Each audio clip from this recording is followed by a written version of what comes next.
Good morning, my brothers and sisters.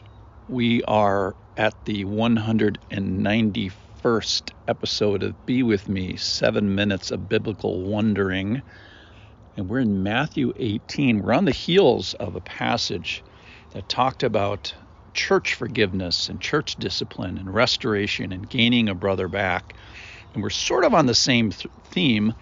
We're going to look today at one half of the story of the parable of the unforgiving servant. This is from Matthew chapter 18, verse 21.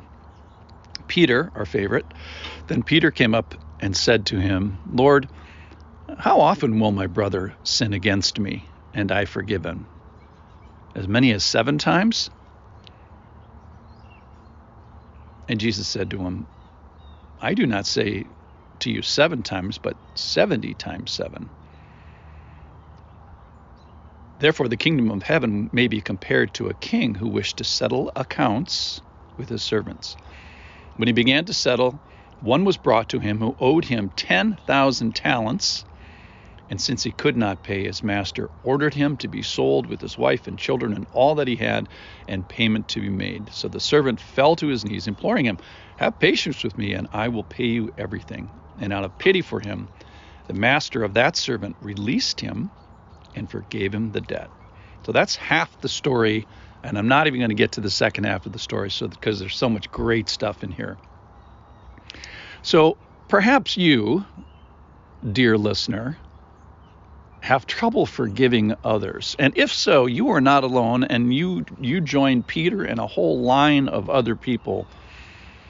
The conclusion of the story, which we're not going to get to today, is to forgive your brother from your heart. So if that's a challenge for you, then sort of listen up here, because this is a lesson for you and me and all of us. And to forgive, we're going to find out, is a very godly thing. And as we participate in it, it is sort of above our spiritual pay grade, and it's a godly thing, small g. It's a big G thing, which we're finding out today, and it's a godly thing for us to follow the Lord.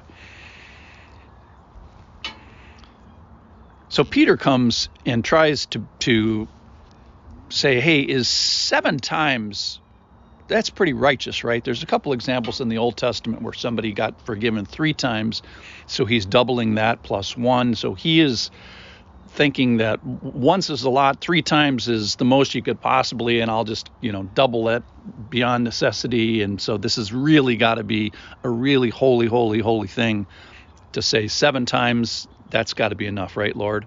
And the Lord sort of blows it out of the water and says, no, it's not 7 times, but 70 times 7, basically infinite.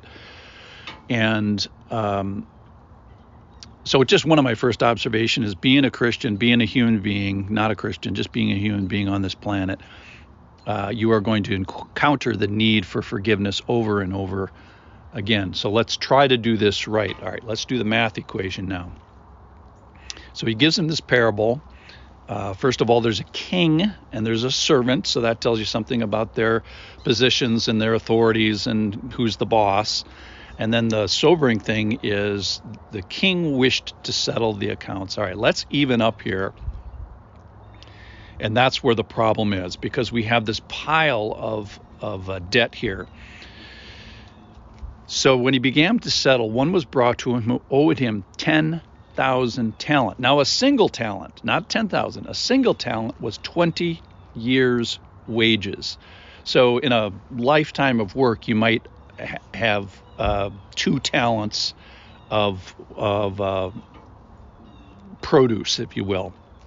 And 10,000 times of that is an unbelievable amount. In fact, it's so much, it's not even a coin. The talent is not a coin. It's actually a weight. It's a pile, it's a unit of monetary reckoning that is so big that they don't make coins that big. So 10,000 talents at average U.S. wages is about $10 billion. At minimum wage, it's about $6 billion. That's with a B, ladies and gentlemen. So this guy walks up and is $10 billion in debt to the king by the king's settling these accounts. So it's an unbelievable amount of money. And the funniest thing about this is, okay, you owe me $10 billion. And since he could not pay, obviously, the master ordered him to be sold with his wife and his children and all he had, and payment to be made. So just a point about verse 25 there is that sin has porous borders. It affects everybody in the blast zone. So this financial malfeasance that this guy has gotten into, or sin malfeasance, obviously it spills out into other people. And then this is the part that I think is just hilarious. This is verse 26. So the servant fell on his knees, imploring him, and he says, "Have patience with me, and I will pay you everything," which is impossible. No, you won't pay everything. You don't have the resources to pay $10 billion. First of all, you're a knucklehead to get into this position. How do you get $10 billion in debt? It is just an unbelievable amount of debt. And then to think that you have the resources to get out of it, it's just ridiculous. And verse 27, and out of pity for him, the master of the servant released him and forgave the debt. It's like, you're so far away from this. You're so clueless in this. So I think some conclusions are, we don't realize the depth of our debt. And tomorrow we'll find out that our attitude towards forgiving others is based on the understanding of the depth of our debt. And we all are in debt to a king beyond our ability to pay. And so we want to be debt-free, quote unquote, but we're all walking around with this burden, this pile upon us, on our shoulders, that's $10 billion in value. We have complete ability to not to pay, and yet we have this attitude is like, hey, I got this, I'm okay, have patience, I'll pay you back everything, I got this under control.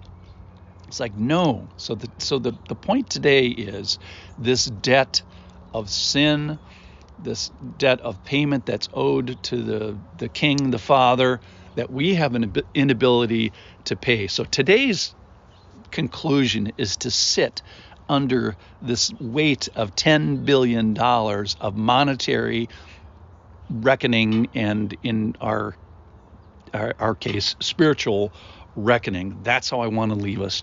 So today, the image that I want to leave you is just walk around with this huge burden on your shoulders. We'll fix it tomorrow, Lord willing, if he gives us another day. Good to be with you.